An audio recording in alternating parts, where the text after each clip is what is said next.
Welkom terug by ons Masterclass, episode 3.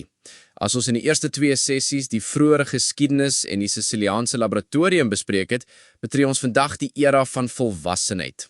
Ons praat oor wet nommer 9 van 26 Januarie 2026. Eloise, hierdie is nie sommer net 'n hervorming nie. Dit is die geboortesertifikaat van 'n nuwe nasionale bewussyn, glo jy nie? Jy's heeltemal reg, Noah. Vir dekades lank het Italië die see slegs as 'n oppervlak beskou. Hierdie wet verander alles.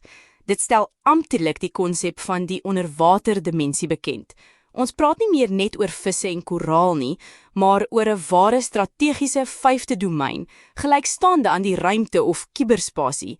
Artikel 1 maak dit duidelik dat die staat se beheer nou tot in die dieptes van die afgrond strek, oral waar daar infrastruktuur van nasionale belang is. Dit is 'n drastiese verskuiwing van perspektief.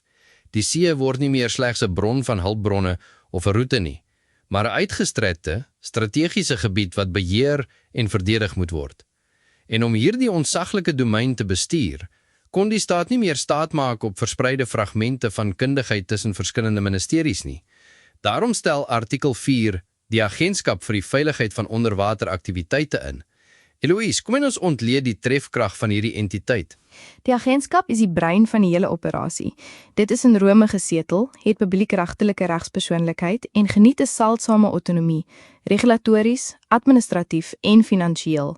Die direkteur-generaal, aangestel deur die eerste minister, word die spulpunt tussen die siviele, militêre en industriële wêrelde.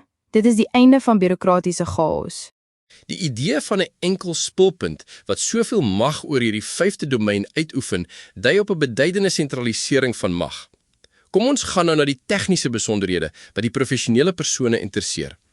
Artikel 2 herskryf die woordeskat van die sektor.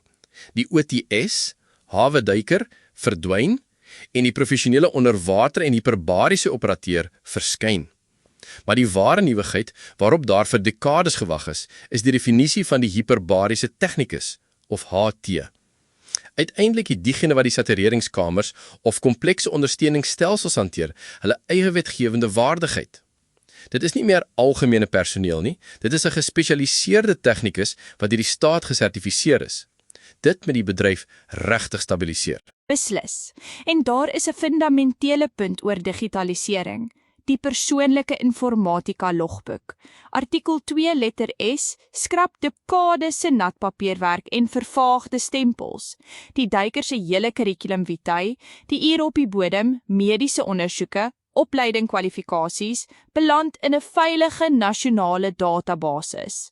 Dit verseker dat ondernemings die geskiktheid van 'n werker binne 'n sekonde kan verifieer, wat veiligheid eksponensieel verhoog. Dus 'n onmiddellike deursigtige rekord vir elke professionele duiker.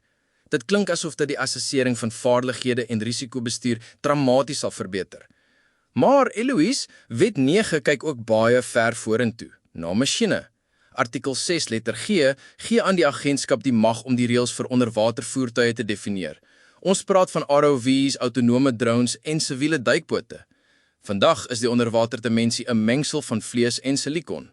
Die wet erken dit en stel streng veiligheidsstandaarde vas vir alles wat onder die seevlak vaar. 'n Gedeelte wat ek as geopolitieks sou beskryf, is artikel 10. Dit stel 'n verpligting in van 15 dae vooraf kennisgewing vir enige onderwateraktiwiteit in ons waters. Hoekom? Omdat die senuwees van die wêreld onder ons see deurloop. Datakabels en energiepyplyne. Om te weet wie duik en waar is 'n kwessie van nasionale verdediging.